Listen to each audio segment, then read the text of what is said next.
This is Perspectivas Latinas, a community service of CAN TV. I'm your host, Juan Carlos Hernandez. In 2010, a group of individuals, organizations, and business owners came together to highlight grassroots organizations that serve the Latino LGBTQ community. And in early June of every year, they celebrate through a series of events. Today, our guests Danny Olvera and Pedro Serrano are here to talk about their efforts. Welcome. Thank you. Let's start off by talking about you individually and how you came to the organization. Danny, please. So I actually joined the organization probably in 2011. I actually joined ULP, United Latino Pride, after I had actually gone to the week of events. I had just moved back to Chicago from San Antonio, and I just randomly ran across like a flyer for their for the launch party or their kickoff celebration, and so I decided I just was going to go. I hadn't really had time to connect with people in Chicago yet. I was really curious to see what kind of community was out there. And so I just kind of went, and from then on, I got really kind of sucked in to the organization. All the people were like super nice, and I really loved the work that was being done. So I kind of like the following year, I really picked it up and I tried to join in, and since then I've been a part of it. Sucked in. Was you said nice. The spirit of the group that of all these people just drew you in, and you said, I have to do something more. It's the people that were in the group was just kind of an incredible vibe. It was a very diverse group. That was kind of a plus. It wasn't like the typical organization that it tends to be very dominated by a particular voice. It was a very diverse group from lots of different backgrounds, different kind of work they were doing. And so when I started talking to these people, I just kind of got really involved, and really kind of they piqued my interest in the activism work that was being done in Chicago. And so from then on, I really wanted to kind of collaborate with them. Initially, I was with Porque Sí magazine, an LGBTQ Latino magazine. So I kind of wanted to partner with them through them. However, after I left Porque Sí, I stuck around with United Latino Pride because I think that work was really important for me as a person. So you're writing, and this magazine is based out of San Antonio? Or? No, it's based out of Los Angeles. Okay. Well, maybe we can talk about that later.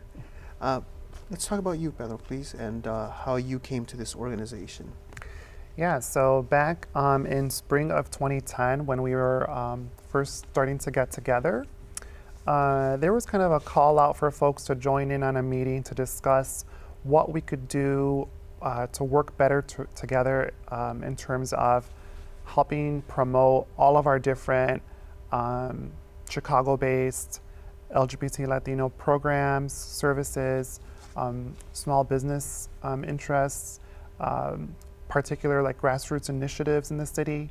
There was a lot of really great work being done, but not everyone was necessarily connected, knew of each other, or were working together on their particular agendas. And we were really excited to be able to showcase all this great work during what came to be known as United Latino Pride Week. And so I was super excited about being able to help people connect with one another, to and learn more from one another, particularly in spaces that weren't necessarily 21 and over spaces. So, it wasn't going to be about networking at a bar or going out clubbing and dancing. This was more family friendly, all ages, which was pretty different and not necessarily the type of space that was available before the week came together. Okay. And so are you one of the founders of this collective? There's definitely a lot of founders, and Okay. I would consider myself one of them. But as we were speaking before the show, you say it's a pretty, what was the term you used? Lateral organization. Tell me what that means. Well, we don't have any one specific board president, or we're all the folks who are around meeting to meeting, year to year. We call ourselves co-chairs, and we're all co-chairs with specific duties where we specialize in, given our skill sets. However, when it comes down to making decisions, it's a unanimous vote, or it just doesn't really happen. Wow, that's interesting. And also before the show, we were talking about the term, which is a collection of terms. LGBTQ. Well, that's what we used here. Well, what I used in the intro, but that term has expanded and grown. Danny, tell me about that and why this term. Because some people might say, "Well, what does all of that mean?" Or they may become confused by it, or they say, "Well, you're not putting me in there." Tell us more about why this term has grown and how it's grown and what it means. Sorry. So it's actually grown probably from our initial, from the first year it was probably LGBTQ, right? And it's slowly been kind of transforming. And currently we're using LGBTQIA, which is lesbian, gay, bisexual, transgender, queer, questioning, intersex, allied, asexual. And so that's kind of what we're using it currently. And I think it's very important for us as a community because we're a very, very diverse community. Not everybody identifies as gay, not everybody identifies as queer. People identify in different places for their sexuality and their gender identity, so that it becomes very important for us as a community that kind of represents a larger community to make sure that we're intentional and to make sure that their voices are heard within our organization. And even if they're not present as like a board member or as a member at large, they're definitely they're taken into consideration. Their needs are taken into consideration. And I think for us as an organization, it's very important that we have those letters there.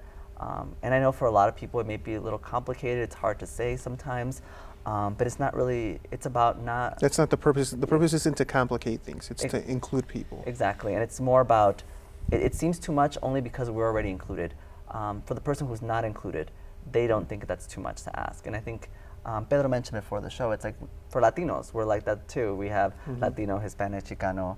There's people who identify as Two-Spirits, you know, Michoacano. Some people even go, you know, very specific in a region in Michoacan, you know. So it's like, you know, it's very similarly to a kind of a pan. Once you have a large group of people that have different identities, it's kind of hard to be able to encompass them all. And so we're trying to do so with our initials. It sounds like it's part of that lateral philosophy, right? That you have as part of the organization. And talking about how this organization formed and how it's still forming, right? Who were those individuals and businesses and organizations that said, you know, we really need something like this? We really want to get out there in the community and bring people toward us and have this week, which is your primary celebration every year. Tell me about how that happened. So there was a couple key moments in the history of like the founding of ULP.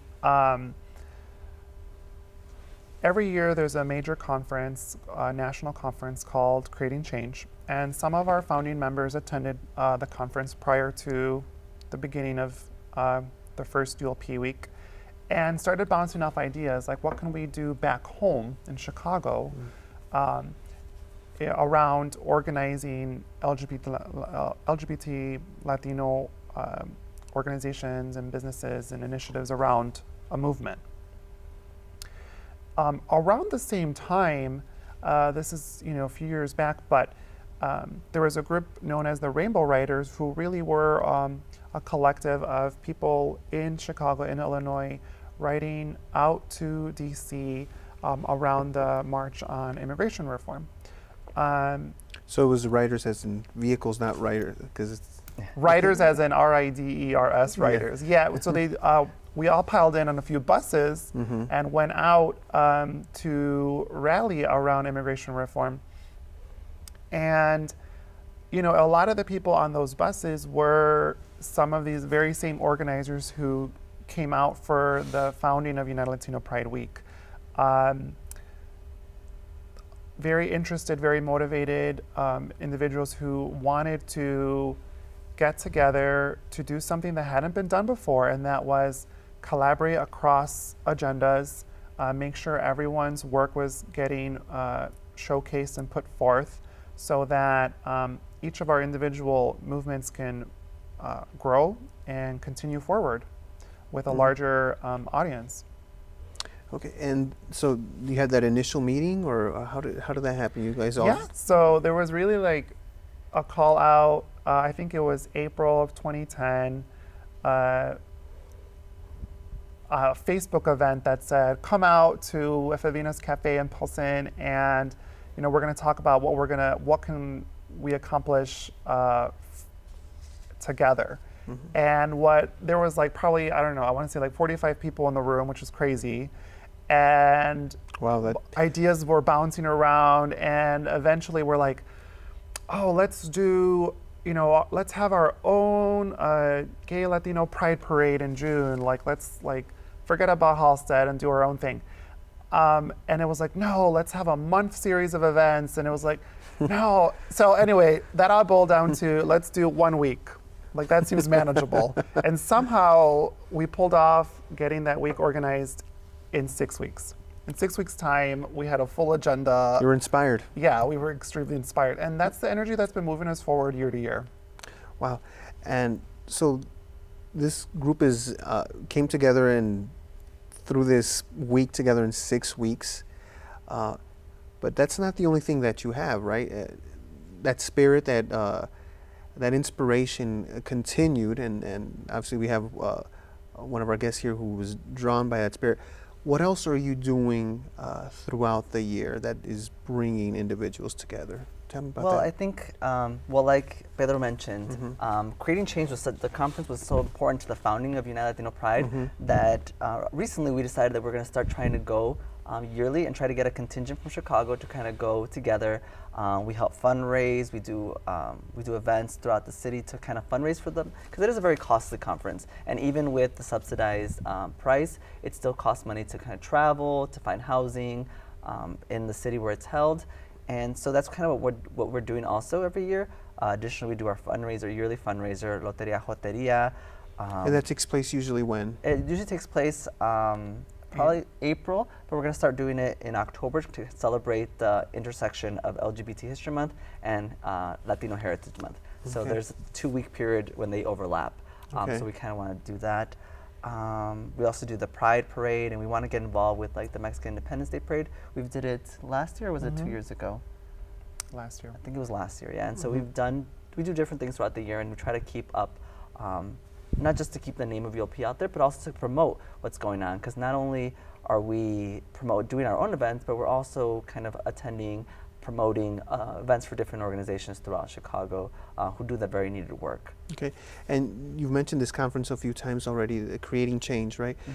Tell me about this conference and what is it that keeps you going there? And it rotates cities, right? That's correct. When does it take place? What kind of workshops are there? What happens? It takes place the last week of January, is it? And this year it's going to be in Colorado, Denver, right? And then the following year it's going to actually be in Chicago. So we're very excited when it comes to Chicago, so we can kind of represent our city very, very well. But what happens really is kind of a space where people can either sharpen their tools to be better activists, better organizers in their communities. It's an LGBT conference, so it basically LGBT people from all across the United States and even the world in many cases come to one hotel and they kind of take over this hotel, and we're just all there. Wow. And so it's kind of a very, it's an interesting experience because we kind of grow up being very isolated and being like, LGBT people are not very common, or so we are, in most of the times we're probably the only one there, or maybe 2 people in a room. But once you're at the conference, you're surrounded by LGBTQIA people, so it's like, it's moving because you don't feel as alone, and so kind of it's emotionally fulfilling, kind of intellectually stimulating, and of course you get to network with different people across the country and kind of borrow their ideas, because there are other LGBT Latino organizations throughout the country, and kind of we inspire each other to do better things for our communities. So I think it's very important for us as an organization to promote that, but also as a community to kind of value that. Okay, so you're saying in 2015 it's going to be in Colorado. Yes, right. 2015 in Colorado. And then 2016 in Chicago. That's correct. In January. That's correct. Yeah, exactly. That's exactly what we said to each other. We're like, oh, they're in for something. Oh yeah, definitely. So that it's a really inspiring and you said emotionally fulfilling experience, and you bring that through United Latino Pride to our city. You said, and you mentioned the word isolation, and that's one of the challenges. I think people don't tend to think about when they think about the LGBTQ community, isolation. How do you, through United Latino Pride, how do you help break down that isolation? how do you unite to other people? Because it is in your name. Well, part of it is visibility, right? We don't want to be working in the shadows, not promoting our programs. And so part of it is bringing all these different folks together during United Latino Pride Week brings visibility to everyone. And where does it take place? First week of June. So where the all place? over the city. Okay. Yeah. Great. So also, we're definitely intentional about what we call queering brown spaces. So bringing LGBT events to typically Latino neighborhoods, such as Polson, Little Village, Humboldt Park, far north side, far south side. And making sure that, in our own communities, we're recognized for who we are, and also turning, the flip side, browning queer spaces. So making sure that Halstead Boys Town knows that we belong there too. So that's one thing in terms of geographical visibility, in terms of being visible in our own communities, but also making sure that if there's a great grassroots initiative, for example, right now there is some fundraising going around for establishing a shelter for homeless youth. If they need more promotion, more visibility, more fundraising, we're going to do what we can to make sure people hear about that. Make sure that doesn't go by the side. So that's part of that.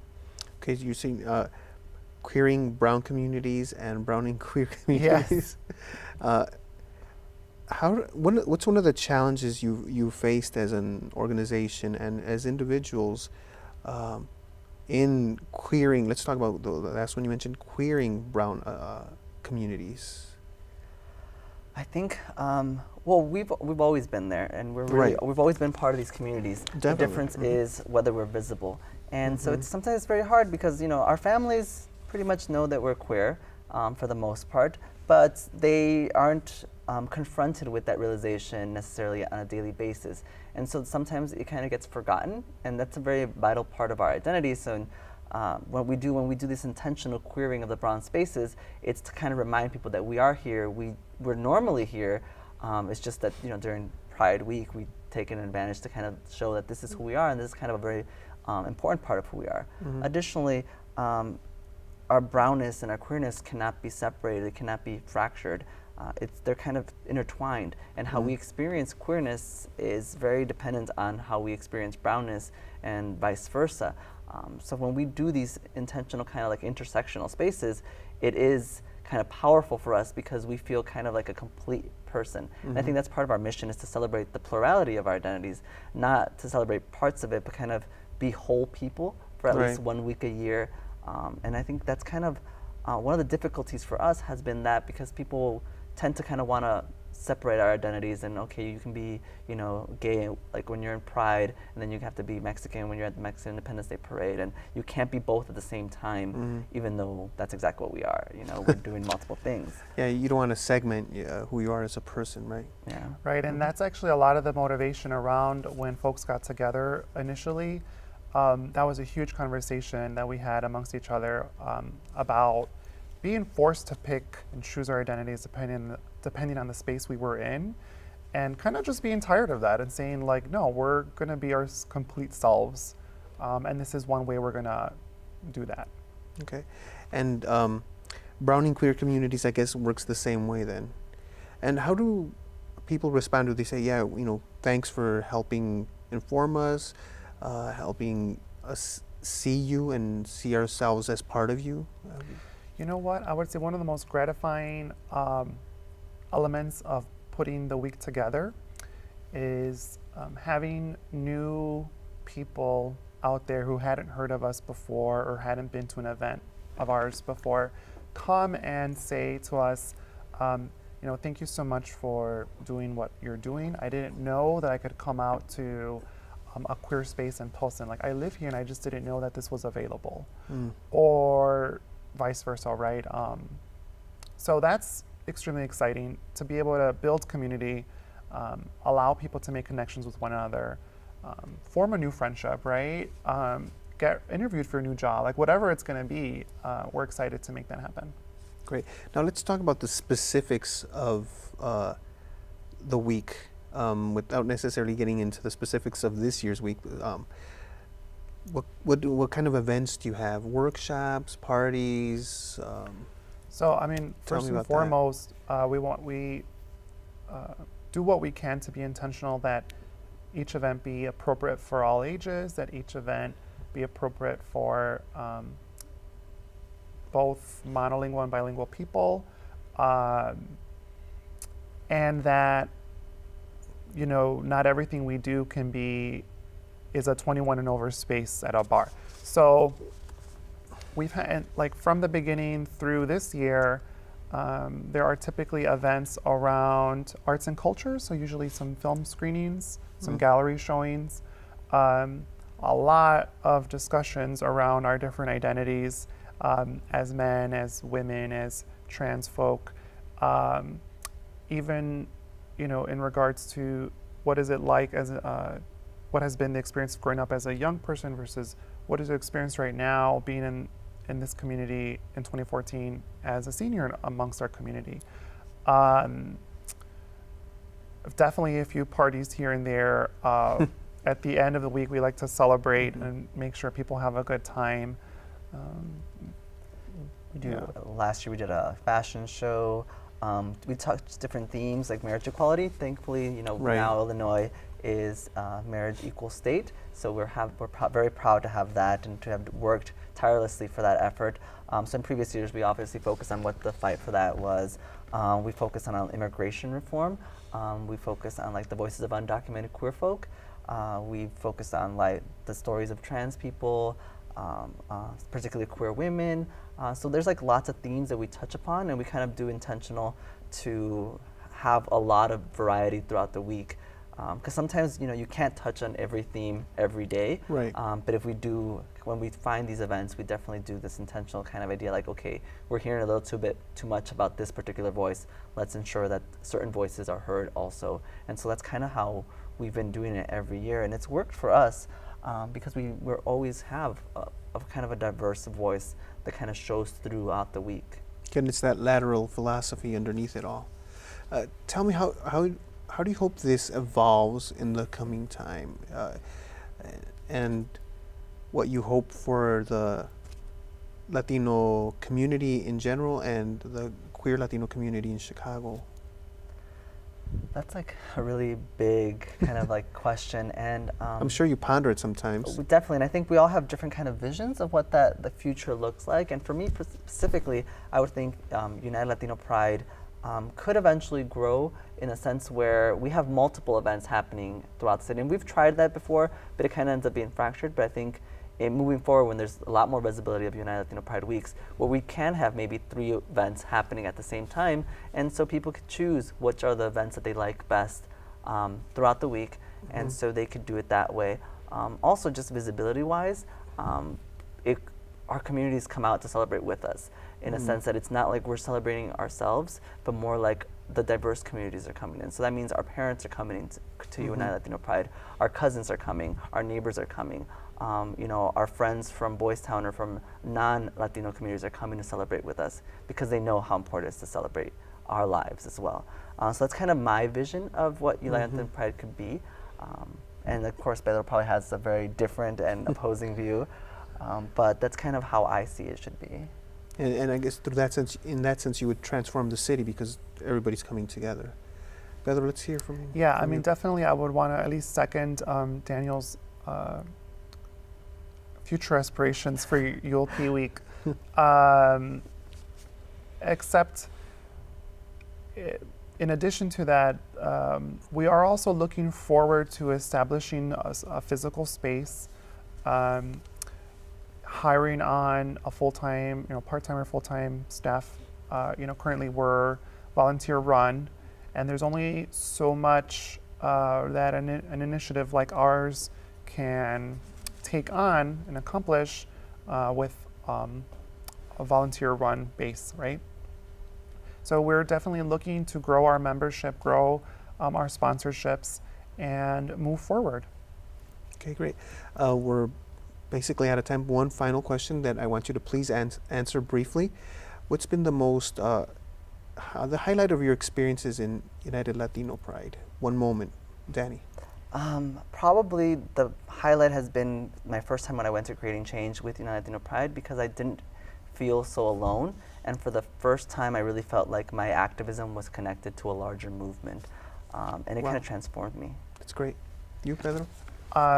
My favorite moments are actually our loterias, Mhm. because they are extremely family friendly in terms of, you have your niece and nephews running around, as well as your parents and grandparents all in the room playing a big game together all night long, like a big party, like a big family party. So that's a really great feeling to know that people's families are coming out to support them in their queer organizing work. Well, thank you both for coming out today and sharing all this great information with us. And to you, our audience, thank you for joining us. Perspectivas Latinas is a community service of CAN TV. If your nonprofit organization would like to work with CAN TV, call 312-738-1400 and ask for nonprofit services.